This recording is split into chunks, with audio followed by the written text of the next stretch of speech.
Fala pessoal, aqui quem está falando é João Carlos, sou historiador, mestrando e também graduando da área de comunicação social. E estou aqui para fazer mais um vídeo aqui para o canal e hoje o tema é o Sul-Americano de 1948. Então fica aí, dá um like e compartilha aí para todo mundo ter acesso a este conteúdo. Valeu! De antemão já quero deixar claro que o material dessa pesquisa, foi retirado do site institucional do Vasco, né, com o trabalho maravilhoso do Valmer Pérez, assim como da hemeroteca de alguns jornais, como o Jornal do Rio, como o Jornal do Esporte, né, alguns jornais que circulavam na época do Sul-Americano, que cobriram o Sul-Americano, assim como documentários e outros vídeos também, reportagens da Globo, enfim, é uma infinitude de materiais que todo vascaíno pode e deve ter acesso. Inclusive, tem um documentário que eu acho ótimo, né, que é A Força do Gigante, que foi feito, se não me engano, pelo Memória Vascaína, Memória do Vasco, né, e tá como finalista, né, foi finalista em 2024 do Festival Internacional de Milão. Então tá disponível no YouTube e eu acho fantástico esse documentário, eu adorei, porque retrata aí do Sul-Americano e chama pessoas bem influentes do Vasco, né? Torcedores ilustres, jornalistas, cronistas, atores, enfim, muitos vascaínos mesmo, para falar do clube e para falar dessa campanha. Para falar também sobre o Sul-Americano, eu acho válido a gente relembrar que na Sul-Americana desse presente ano, né, de 2025, em uma das partidas, o Vasco realizou uma ação de memória mesmo com relação aos títulos da América, tanto o Sul-Americano de 48, quanto a Libertadores de 98 e a Mercosul de 2000.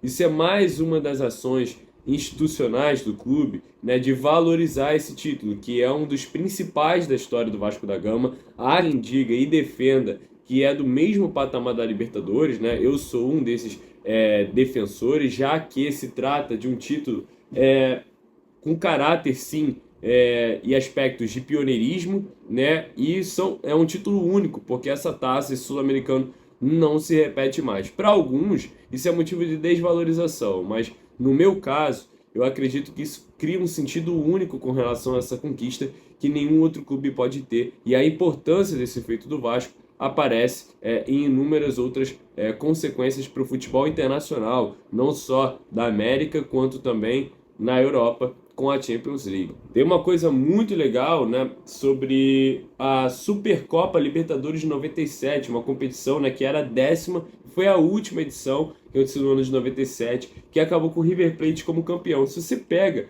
o regulamento, né, e vai analisar os times brasileiros que estavam participando da competição, você tem o Cruzeiro, que era o campeão da Libertadores de 76, né, e tal, já tinha sido campeão, Flamengo campeão em 81, Grêmio campeão em 83, mas o Cruzeiro era o atual campeão da Libertadores em 97.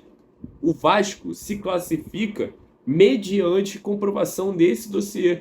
A Conmebol aceita a participação do Vasco, né, campeão do Campeonato Sul-Americano de Campeões de 1948. Então, o Vasco ganha o ingresso, né, a participar da Supercopa da Libertadores mediante essa solicitação que é feita a partir das pesquisas que mostra, o Vasco vai lá e mostra, pô, fomos o primeiro campeão aí do Sul-Americano de 48, um título de grande repercussão, e a Conmebol referencia, ela valida essa participação do Vasco nessa Supercopa da Libertadores que aconteceu no ano de 97. Apesar disso, o Vasco teve que jogar em uma fase preliminar, que contava com Vasco, Peñarol e Nacional. Só que o Vasco, por ter sido o primeiro lugar, e por essa questão aí do dossiê de ter enviado essa solicitação e a Conmebol aceitado, mediante este critério do Vasco ter sido campeão em 48, o Vasco participa dessa competição da Conmebol. Mais recentemente, aí nos anos de 2013, se não me engano, a Conmebol colocou no seu site oficial uma página específica falando sobre o Sul-Americano de 1948 e apontando o Vasco como o primeiro campeão continental.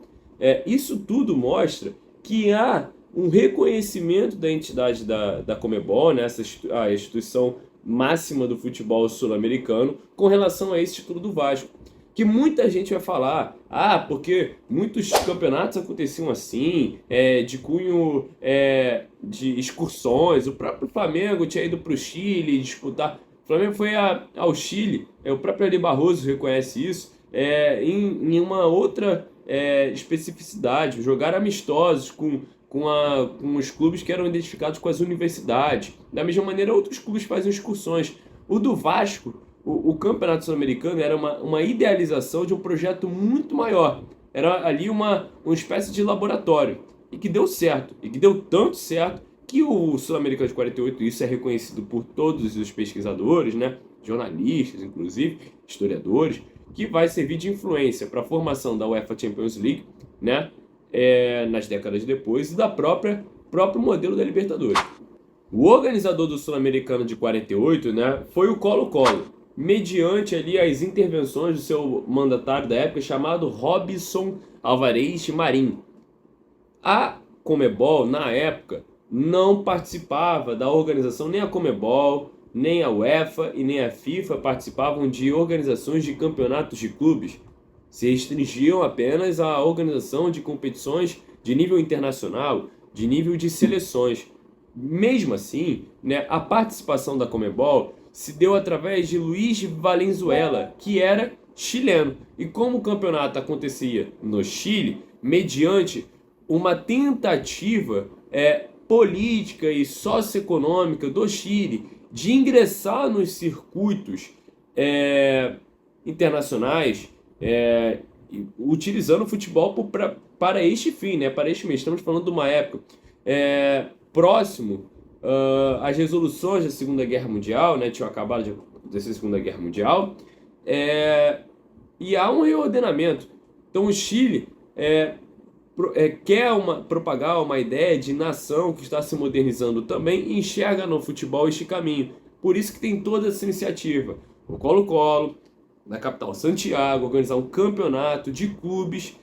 O Chile não era ali uma grande força do futebol também. Então contou aí com a ajuda do seu Robson Alvarez Marim, que era mandatário do Colo-Colo, e do próprio Luiz Valenzuela, representando a Conmebol. Essa intervenção do Luiz Valenzuela da Conmebol, ela aparece ainda durante a competição também. Isso porque o Vasco, sendo base da seleção brasileira, iria disputar, esses jogadores, né, que estavam a serviço do Vasco no Sul-Americano, iriam disputar a Copa Roca. E o Brasil precisava desses atletas para disputar a competição. Só que, com o Sul-Americano rolando, o Vasco ficou meio sem saída, né? E aí a Conmebol entrou no circuito, representantes da Conmebol entraram em contato com a CBD e conseguiram que o Vasco cumprisse até o final o contrato do Sul-Americano de 48, e depois os jogadores retornariam a representar o Brasil e jogar a CBD. Então isso foi um inconveniente na época, foi uma polêmica, deu um bafafá. O Flávio Costa, técnico do Brasil e do Vasco, falou a beça, só que acaba servindo para um intuito positivo, porque comprova que a Conmebol estava envolvida nisso, né? Então não era um torneio de um caráter qualquer, de um caráter amistoso qualquer. O torneio sul-americano de 48 também é chamado de Campeonato Sul-Americano de Campeões. Vamos lá. O Litoral era o campeão da Bolívia, o Emelec o campeão do Equador, o Municipal era o vice-campeão do Peru, né? Já que o campeão do Peru daquele ano, se não me engano, eu não me lembro se era universitário, resolve não participar. O Colo-Colo campeão do Chile, o Nacional do Uruguai campeão uruguaio, e o River Plate campeão da Argentina. River Plate este com o apelido de A Máquina. A Máquina, simplesmente isso. Contando com o Di Stéfano. Beleza? É isso. E Vasco, de onde o Vasco surge nesse meio, João? O Vasco surge porque naquele momento o Rio de Janeiro é a capital federal, né? Expoente cultural, expoente, por mais que São Paulo já havia, né, nesse sentido, inclusive tomando um protagonismo econômico, né, na capital crescendo também, São Paulo, uma cidade, uma metrópole que crescia nos aspectos econômicos e imigrantes também, mas o Rio de Janeiro como uma capital cultural, como um dos principais polos econômicos, de turismo, né, e reconhecidamente importante para o Brasil. O Campeonato Carioca logo era visto como basicamente o campeonato nacional. O campeão do Rio de Janeiro era visto como campeão nacional. Esse era o critério que utilizaram na época. Além deste critério, o Vasco era a base da seleção brasileira. Então analisaram o esquadrão do Vasco, o Expresso da Vitória, e verificaram que esses jogadores representavam o futebol nacional, o que melhor havia do futebol nacional naquele momento. Então o Vasco é convidado e aceita participar da competição. O Vasco venceu a primeira partida contra o Litoral com muita dificuldade. 2-1, 2 gols de Lilé, beleza? Depois 4-1 contra o Nacional. E aí que as coisas começaram a apontar para um Vasco que não ia só cumprir tabela.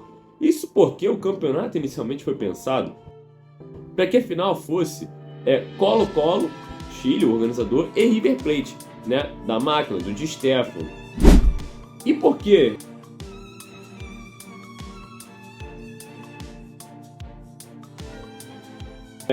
A Argentina, naquele momento, por mais que o Uruguai já tivesse sido bicampeão no futebol, né, e na época campeão olímpico, etc., inclusive o Uruguai pleiteio 4 títulos, né, 2 de Copa e 2 de Olimpíadas, né, mas o Uruguai tinha um futebol nacional muito importante e a Argentina, idem, a Argentina já assumia muito protagonismo com relação a competições internacionais, com a sua seleção, Copa Roca, enfim.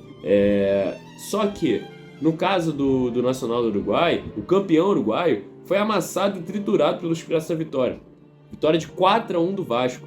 Isso mostrava que o Vasco, por mais que o futebol brasileiro nunca em clubes, e até mesmo de seleção, tá? A grande vitória do Brasil tinha sido a própria Copa Roca, se não me engano, mais de 10 anos antes, com grande diferença de tempo.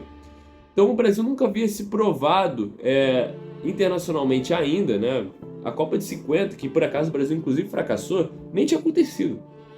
A melhor participação brasileira tinha sido em 38, né? Na seleção que tinha Leônidas, etc. Contou com ali uma ideia do Getúlio, de ir adiante, o futebol e tal, naquela época do profissionalismo, as coisas andando. Mas o Brasil não tinha muito esse lastro. Então o Vasco mostrou que um time brasileiro ia dar trabalho e que poderia quebrar esse favoritismo. A vitória de 4-1 foi um verdadeiro amasso em relação aos uruguaios e encantou a imprensa da época, né? Além do 4-1, o Vasco ganha de 4-0 do Deportivo Municipal. E aí nós estamos falando de gols, né? Do Lelé, do Ademir Menezes, Danilo, tivemos gols, e esse cara foi muito importante na partida, né? O Vasco vinha defendendo então 3 resultados positivos e a sua e a invencibilidade. Teve um jogo muito difícil para o Vasco, foi contra o Emelec. O Emelec retrancou o time e um dos substitutos do ataque, né, que era reserva, né, que era o Ismael, acabou fazendo o único gol da partida. O Vasco ganha de 1-0 essa partida contra o Emelec, que não sei se é tão lembrada contra os próprios 4-1 contra o Nacional do Uruguai, o empate contra o Colo-Colo e o próprio resultado depois contra o River Plate, que sagra o Vasco campeão. Mas a partida contra o Emelec ele é fundamental, porque essa partida deixa o Vasco, né, muito próximo do título e com uma melhor campanha de vencibilidade, já que o River Plate não conseguiu acompanhar os resultados do Expresso da Vitória. Então Ismael, que saiu do banco, muito obrigado. Inclusive ele teve nesse mesmo campeonato a responsabilidade de substituir o Ademir Menezes, que é simplesmente, né, top artilheiro do Vasco da Gama da história. Então foi ele que fez o gol. 1-0, o Vasco ganhou do Emelec. Depois o Vasco ficou uma vitória de ser campeão. Só que com questões de arbitragem, né, foi um jogo muito truncado. O Vasco apenas empata contra o Colo-Colo, né, um placar aí de 1-1.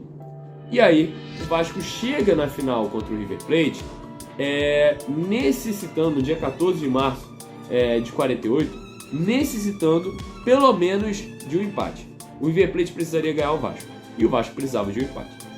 E assim foi. O Vasco empatou com o River Plate no placar de 0-0. Falam que o Barbosa agarrou muito, né? Inclusive o Barbosa nesse campeonato, jornalistas e pesquisadores chilenos falam que lá no Chile eles adotaram o termo "o goleiro chuta lá Barbosa", quando o goleiro chuta com tamanha força aquela bola pesada da época que cruzava o campo. Então Barbosa teve uma repercussão muito positiva nesse campeonato. A gente sabe que ele seria um dos principais goleiros da história do Vasco e do Brasil. Infelizmente, atribuíram ao Barbosa o fracasso de 50, num racismo muito velado e declarado. Mas o Vasco aqui empata com o River Plate e se sagra campeão. E aí, tem uma parada muito legal, né? Que inclusive falam que o Vasco teve um gol legal contra o River Plate, ganharia do River Plate, mas foi um gol mal anulado. Especialistas da época disseram que o gol foi mal anulado. Mas o Di Stéfano não conseguiu então fazer gol no Vasco. O Vasco empata com o River, o Vasco é campeão invicto e volta pro Rio de Janeiro com muitas pompas. Pompas associando o feito do Vasco no futebol a um feito nacional. Craques brasileiros. O Brasil jogou o Sul-Americano de Futebol em 48. O Brasil é campeão. O futebol nacional com o seu representante é campeão, né? Fora isso, os jornais exibiam o Vasco na capa. Acompanhavam o voo do Vasco.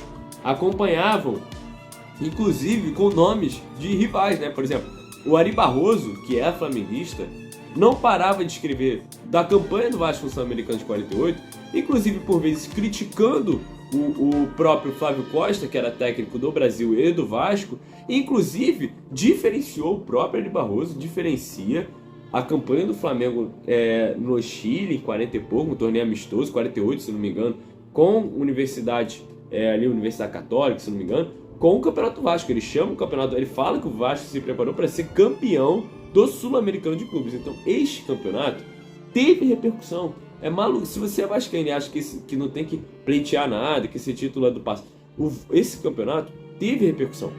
São os principais jornais da mídia esportiva do Brasil naquele momento, e o Rio como capital federal. Tem vários jornais, e aí eu posso citar os jornais agora que funcionam até hoje. O Jornal dos Esportes acabou voltando no Instagram. O Jornal dos Esportes cobriu a campanha do Vasco. E essa campanha foi associada a uma campanha legitimamente nacional. Foi utilizado isso como propaganda da própria atribuição brasileira com relação ao futebol, com relação a esse futebol como elemento cultural e de valor de identidade, que seria muito importante para o Brasil posteriormente. O clima vai se perceber até a Copa de 50. Clima de um time campeão. Campeão contra argentinos, campeão contra uruguaios, campeão contra os vizinhos que estavam nos acostumando, já se acostumando a nos ganhar. Então, esse torneio tem um caráter muito importante para a história do Vasco. Logo, o Vasco que foi lá para o Sul-Americano de 48 com Mazarão, a verdade é essa, estragou a festa. Inclusive tiveram que mudar o chaveamento e tabela para que o campeonato durasse até o final.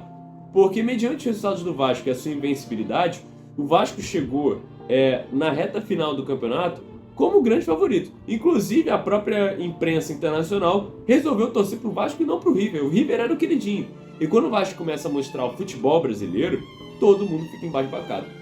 Então, torcida vascaína, eu acredito que por mais que o Sul-Americano de 48, inclusive, se não me engano, na gestão do Roberto Dinamite, foi sugerido isso.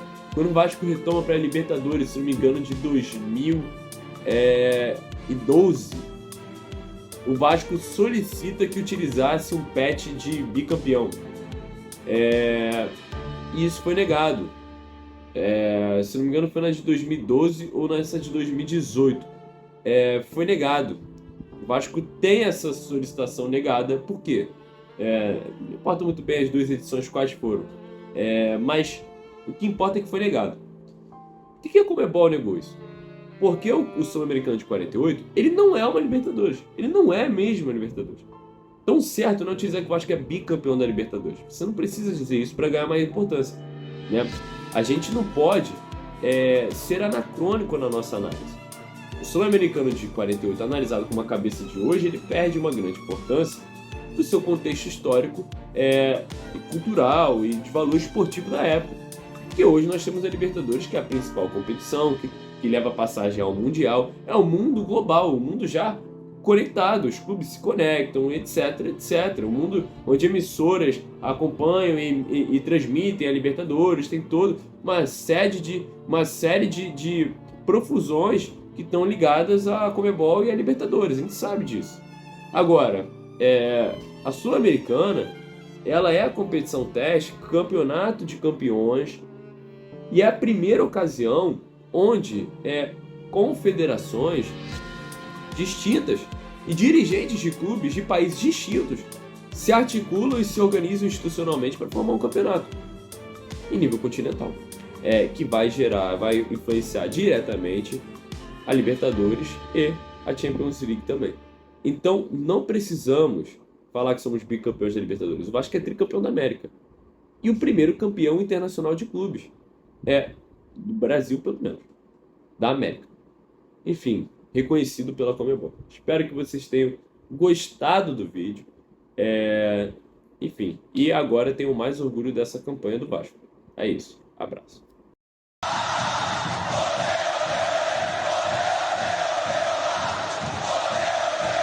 E não é mentira, não. Tá chacoalhando